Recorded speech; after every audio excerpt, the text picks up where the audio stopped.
Today we'll take a look at how to create a basic character controller in Esenthel game engine. This will be a very simple controller based on the game character class, which comes together with the engine, and maybe I'll expand on it to create a more sophisticated controller later. But for now, just the very basics. For player we need some kind of logic, so our player will be an object class, just like the castle in the previous video. So we need to create an object class. I've already created it, it's called object player. Here it is, and it has only one parameter, which is speed. You can add whatever parameters you like. I've added it just as an example. You can also notice that I've set path mesh to ignore, since I don't want my player to interrupt the path mesh, and I'm drawing it as a mesh since we're drawing a player model. So I've created the player class, which inherits from game character, and just like with the castle, I've created a object map, called it player container, and I've set it just like I've set the castle before loading the world. Let's look at the player class. I override two functions, the create and the update functions, just like we did with the castle. And I also add a couple more, which will allow us to shoot projectiles. Since our player is a mage, we will most likely use some ranged attacks, so I decided to stick to projectiles. Just like with the castle, in the object editor, in the params section, I've set the class to object player, and now we can finally return to the code. Let's look at the create function. I've taken an object, as usual, call the super create to call the create function of game character, and then I start loading a parameter. I check if this parameter is present, and if it is, I set speed to this parameter. Speed is an inbuilt member variable which defines movement speed. Default is 4.1, and I'm setting it to 4, just as an example. The next thing we do is define some default animations. The game character class comes with a structure that handles animations. You can see there are a lot of different animations you can define, just so that you don't have to actually animate it manually. You can do this, but pay attention that it's not a good idea to mix both systems. If you're using this structure, just use it. If you're using manual animating, then use only the manual animations. Mixing both can cause some conflicts, and it won't end well. So from here, for now we'll need only the run animation and the stand animation, which is basically an idle animation. And to set them, I access this structure. You can see its name here in the end, the run member, and here it says how to actually set them. You see, we'll need to use scale.getScaleAnim animation, and then some kind of animation. This scale is once again a member variable. You can see it here. It is an animated skeleton, which is a model skeleton which handles animations. So we'll do exactly this, skeleton, get animation, and then I put the unique identifier of the animation here. What this animation is just this. I believe I've showed it before when we looked at the animation editor. This model comes with a ton of different animations, and I just selected these as an example. And I do the same with idle animation. This is the idle animation. I load it in exactly the same way. This movement fix, I'll come to it later. For now, we'll move on. In the update function, I set the rotation of the character. What this does is, if the camera is not in a free mode, we set the angle of the character. Angle is once again a member of the game character. It's look angles. It is a vector 2 which defines the horizontal angle and vertical angle. We need to set only the horizontal, so I set the angle.x to an angle I get by linear interpolation between its current angle and the yaw of the main camera. I'm using interpolation here just so that the character rotates more smoothly. What is free mode we'll look later when we take a look at the cameras. Here we handle character input. Once again, input is an inbuilt structure. It handles a lot of things like crouching, walking, jumping. For now we'll only need movement, which is with move, and jumping, we don't really need jumping, I'm just adding it as an example. So the move is a vector which defines in which direction the character will move. We set it like this. So what this means is, if the W on the keyboard is pressed and S is not pressed, then this will be 1 and this will be 0. So this whole thing will be 1, and if input move in z-axis is set to 1, the character moves forward. If it's the other way around, W is not pressed and S is pressed, this whole thing is -1.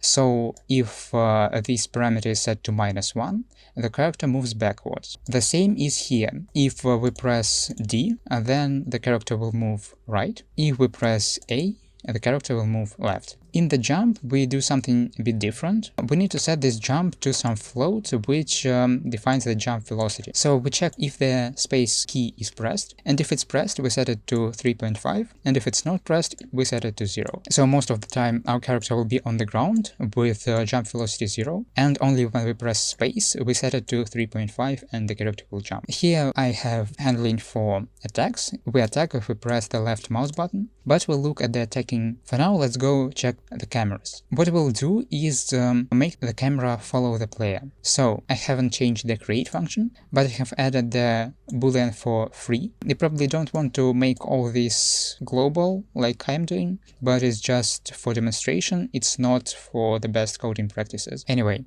when the camera is set to free mode, we rotate the camera without rotating the character, so we can look at the character from different sides. And if the camera is not in free mode, the character rotates with the camera. This is why we checked for free mode here, when we adjusted the rotation of the character. Now, in the update function, we first of all check if the player container even contains any players. You should do this, since this update function might get called before the container is populated, and then you'll try to follow the player which doesn't yet exist, and the game will crash. So it's a good idea to always check your containers, and if it's empty, we just return, which means that the player is not yet ready, and we just don't upgrade the camera until it is. Then we do a lot of familiar stuff.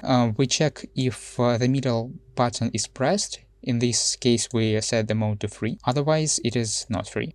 We rotate the camera, and what changed here is that when we set the camera, the at value, so the place the camera looks at, is at position of the first object in player container plus 0.5 in the y-axis. So what this means is since we have only one player, we can just do this. We already know that this container is populated after we checked this, so we can just access the very first element and get the position of the player. Position is once again a function that is defined in the game character, and it gets the position. And I add 0.5 just so that we don't stare at the character's feet, but a bit higher. You can omit this, it will be totally fine. So in general, the camera works about the same, but we look at the player instead of looking at some random point in space. Since we have already added the player container here, we can just launch the game and see if it works. So as you see, our camera now looks at the player. If we rotate it with the right mouse button, so not in free mode, the character turns together with the camera. But if we turn with the middle mouse button, so in free camera mode, the character does not turn, and if we release the middle mouse button, the character rather smoothly turns to face where the camera is facing. And you can see that it is animated. The idle animation is working. And so now let's try the movement. I press W, the character moves forward, and the animation plays. The same with backwards. And with left and right, we notice a problem. I forgot that left and right movement is not the same as forward and backwards movement, so we'll need to assign one more animation here. Let's check what kind of animation we need. It will be a strafe left and strafe right. Since I don't really care about how this looks, I've assigned the strafe left and right animations to the same walk animation, and if we look at the character again, we can see that now it is properly animated when we move left and right. We can also try jumping. Here I'm pressing space, and the character jumps. So now let's get back to this ominous movement fix. What does it mean? Well, to understand this, we first need to talk about controllers. A controller is inbuilt into the game character, and if we look at what it is a structure that handles movement, crouching, jumping, flying. So basically it is the very base of a character that can move and be controlled. This control is based on a capsule shape, and when we use a game character class, this controller is generated automatically. So the engine looks at our model and defines what size of the capsule we need. To see what kind of capsule it generates, let's remove this fix for now and draw all the physics. This will draw all the physical bodies in the world. You can call it outside the renderer function, just in the draw. We can see that our character capsule looks just like a sphere, mostly. It's because our character is quite small, and the capsule is closer to a sphere with this height than actually a capsule. And what happens if we walk such a character is that sometimes you can see that movement becomes somewhat jerky, like in some places the character glides weirdly, and we want to avoid this. I'm not completely sure why this happens, but it might be because instead of a capsule, our controller is trying to work with a mostly circle, and it somehow conflicts with something, I'm not sure. But if we set in the create function the radius of our controller to something less than it is by default, for example 0.2, now our capsule looks more like a capsule, and we don't really care that our head is outside it, since this doesn't affect anything. This makes the movement much smoother. Again, this might not be the perfect fix, but in my experience this worked pretty well, so I'm leaving it here as well. Now let's go to our shooting mechanic. We'll shoot projectiles which are based on projectile objects. So for this we once again need to create a projectile. I've created just an empty object which has nothing in it, and will later edit it to have some particles, but for now we'll just draw some placeholder in its place. And I've created an object class, object projectile, which will have a direction, radius and speed. Direction will handle in which direction the projectile flies. Radius and speed are quite self-explanatory.